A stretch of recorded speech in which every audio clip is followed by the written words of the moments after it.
Hi, I'm Pawn, a 26-year-old late diagnosed autistic human being from France living in the UK, and today is March 27th, I think. So it's been exactly 7 weeks since my autism diagnosis. Next week will be the 2-month anniversary of my autism diagnosis. And I thought I would film a little update because I filmed a 1 week post-diagnosis update and it was quite popular, so I thought it would be helpful to document and keep adding videos to my autism diagnosis journey series as I go. Like, the more time that passes since my diagnosis, the more things unlock within me, and yeah, I thought it would be interesting to document how I'm feeling almost 2 months after getting my diagnosis. It's been a process. I didn't expect it to be easy, but yeah, I've been quite surprised by it, I guess. When I filmed my 1 week post-diagnosis video, I said I was experiencing a lot of imposter syndrome, which I thought was the main issue, and that I was gonna really struggle to let go of it. But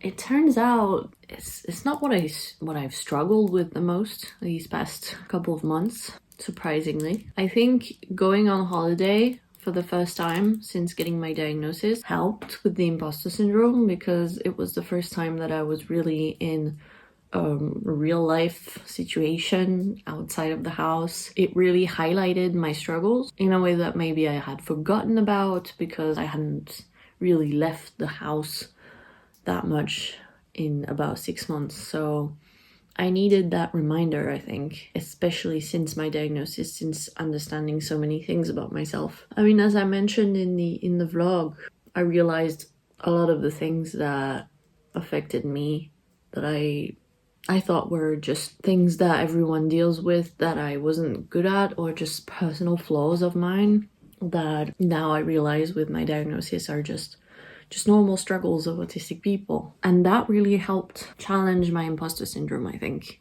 I came back from holiday with a clearer idea of how my autism affects me in my life in a positive and a negative way. It was really good for me to realize these things. So I was away for 6 days, and then it actually took me a good week to recover from that trip. I mean, I know that I tend to struggle with like transitions in general, and like transitioning back into daily life when I've been away for a while, but I guess I hadn't really been aware of it as much in the past as I was this time, because I just had my diagnosis and I was a lot more self-aware. In the past, I would repress a lot of things because, as I mentioned in my video on childhood trauma, I grew up with pretty toxic, narcissistic parents who ignored my needs, and I basically had no room to express myself growing up. So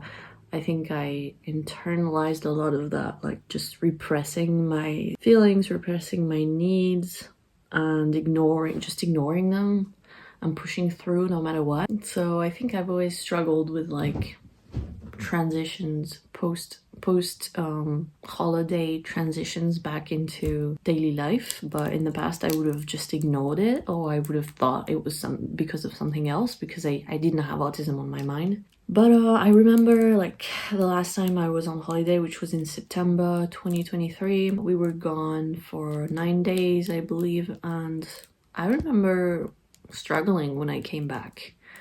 Like, I struggle with my mental health when I come back from holiday, and it's not like, oh, the holiday was so good, I'm sad to come home, because a lot of the time I'm very happy to come home when I'm away. I'm just a homebody. But it's just like, I don't know, the change of routine, having to readjust to your normal routine. I don't know what it is, but it affects me mentally. So I know that I struggled with that a lot when we came back from holiday last September, and that was before I even started my diagnosis journey. Like I didn't have autism on my mind at all. Yeah, I guess this time around I was more self-aware, and so it hit me more than usual. We were away for 6 days. It took me a good week to recover.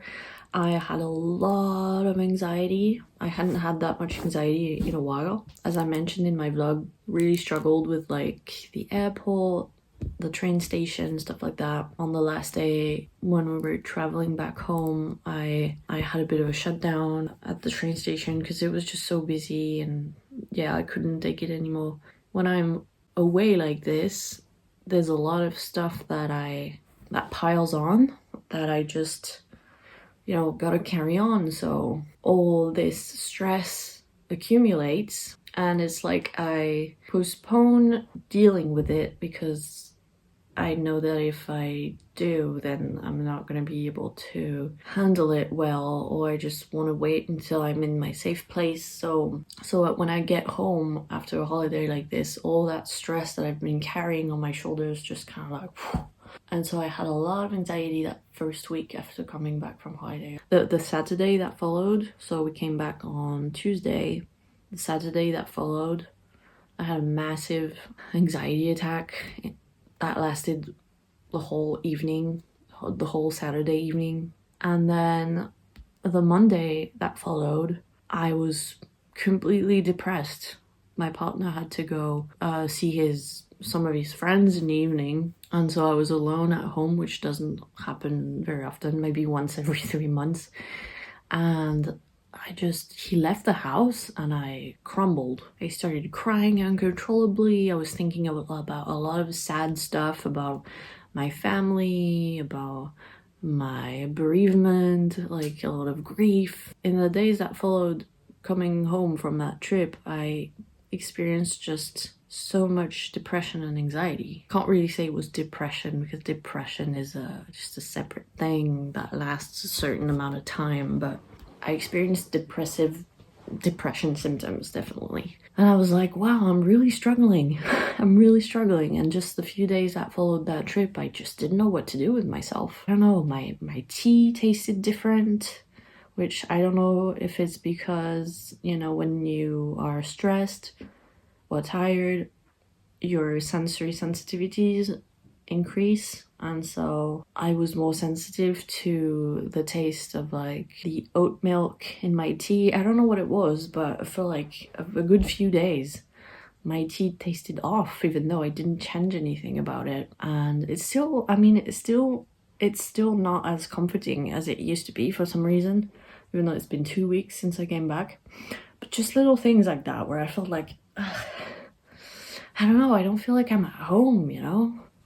And like not knowing what to do with myself, struggling to go back to my routine and stuff.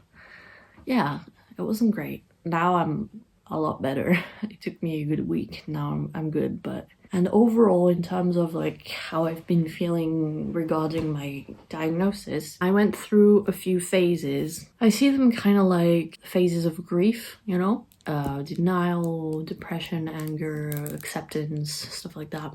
I feel like I'm definitely going through that to some extent with this diagnosis.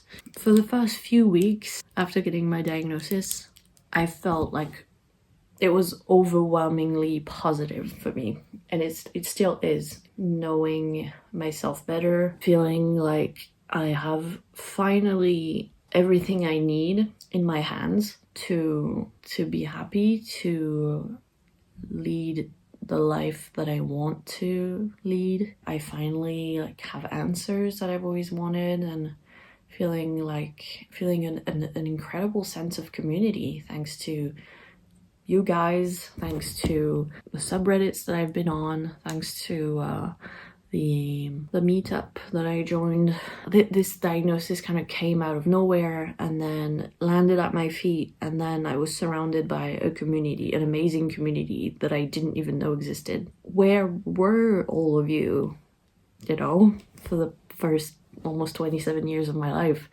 Where were you? I felt so lonely. I felt like such a freak. It's been amazing finding a community of like-minded people whom I can relate to, who has the same kind of communication style as me. to such an extent that now I think if I were to socialize again, if I were to ever want to make friends, I would just exclusively go to a neurodivergent social event or something like that, or just find people with the same neurotype as me, because I just have that feeling of like I have dealt with enough neurotypical people in my life, or holistic people in my life.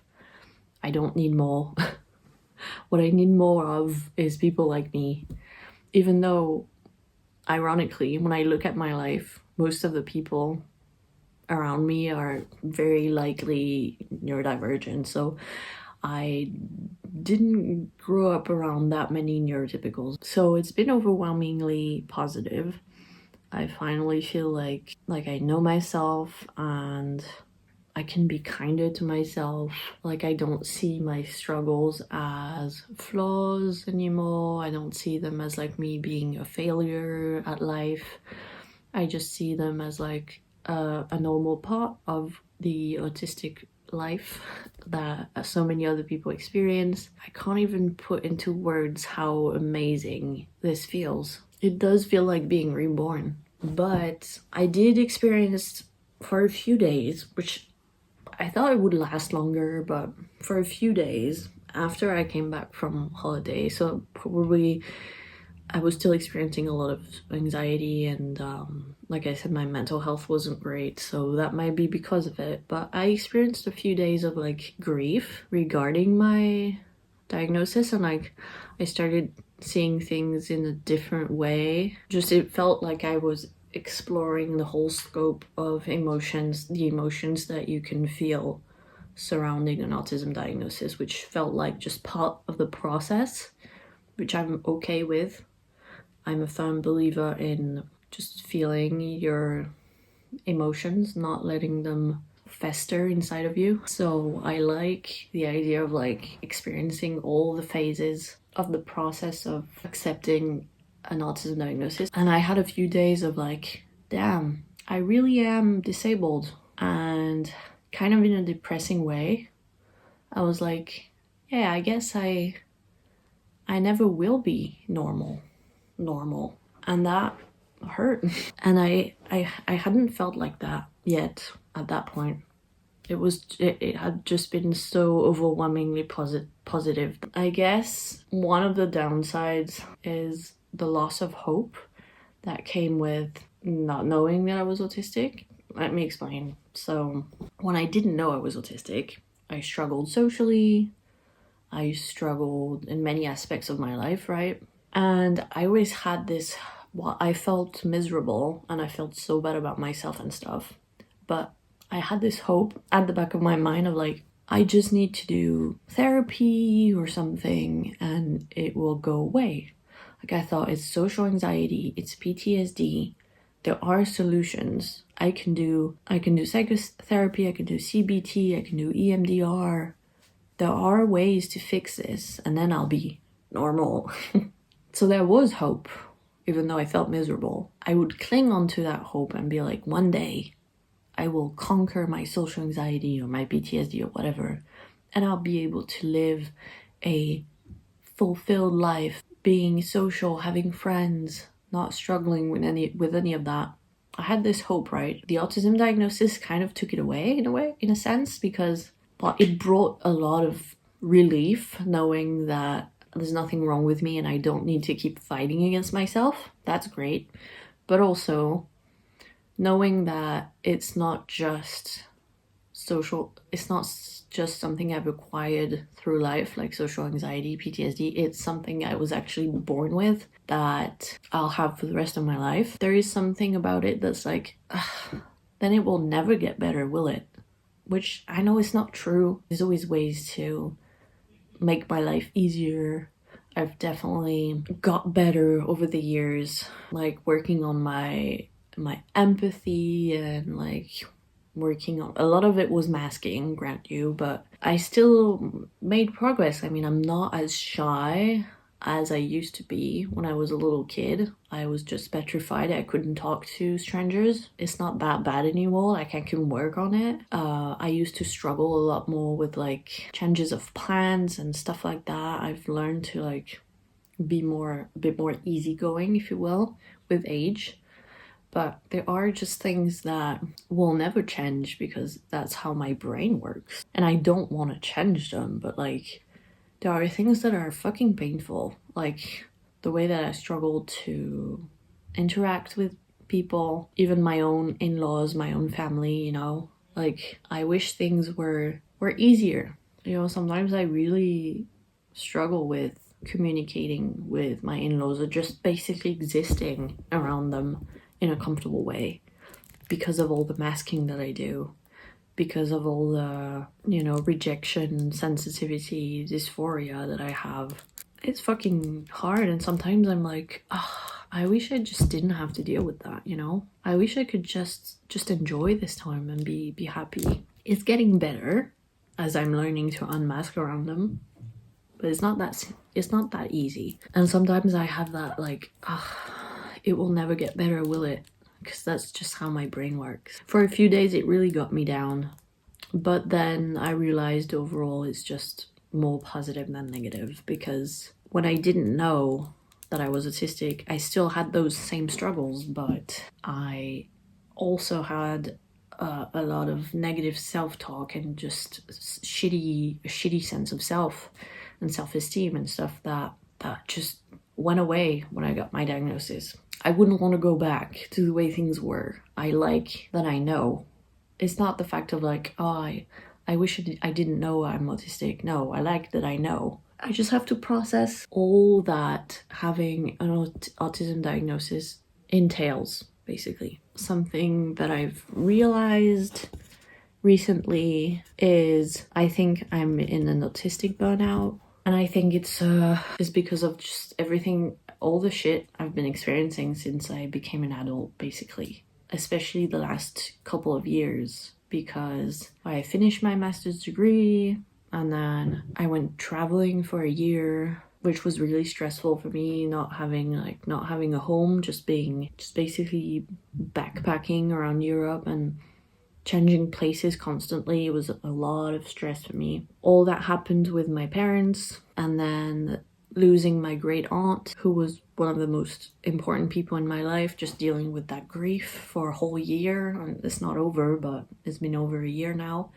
And then getting my autism diagnosis. Like, it's just been a lot to deal with. I've also realized things about my friendships, especially my friendship I had with my best friend. You know, I realized that a lot of things in our friendship weren't healthy, and I've been distancing myself from that. So there's just been a lot of grief. I've had to say goodbye to so many people in my life. I've had to just you know, the thing of like life expectations exceeding your capacities as an autistic person. I've really been feeling it ever since I became an adult. Just feeling like I just couldn't keep up, you know? Like, everyone around me was finishing their studies, getting jobs, being financially independent, and I couldn't do any of that.